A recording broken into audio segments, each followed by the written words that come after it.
Roland Garros isn't just a tennis venue. It's a cathedral where, for nearly 2 decades, Rafa Nadal performed the same miracle over and over again. He wasn't just winning here, he was inevitable. By the time the 2021 semis arrived, his record stood at a ridiculous 105 wins to 2 losses. Just 7 months earlier, Novak Djokovic had tried to tarnish that record and failed. Badly. He had lost in straight sets, including a first-set bagel. He had looked like a man trying to solve a Rubik's Cube while his house was on fire. But Djokovic doesn't accept dead ends. He treats defeat like data.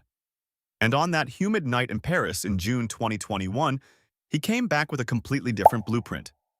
It wasn't luck or fitness alone. It was intelligence.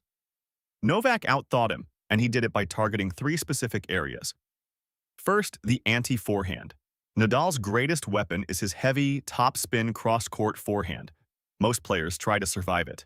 Djokovic attacked it. He stayed glued to the baseline, took the ball early and on the rise, and finished it off with a backhand down the line. Instead of getting dragged into those brutal cross-court rallies, Djokovic kept redirecting the ball straight into Nadal's backhand corner. He didn't just neutralize Nadal's strength, he flipped it. Secondly, Djokovic went on a drop shot spree. They were calculated, relentless, and almost cruel.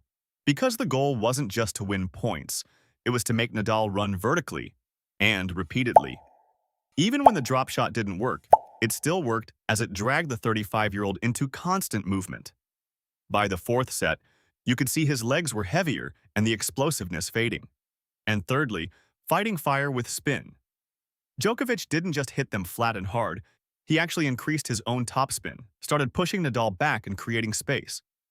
And then, pulling him forward again with the drop shot. It was a trap, a loop, using Nadal's own game against him.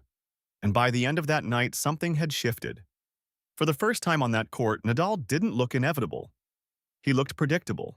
And Djokovic, like a man who had cracked the code. This wasn't just one of the greatest wins of Djokovic's career. It was something bigger. It was proof that even the most dominant force in sport history can be beaten with clarity, precision, and courage.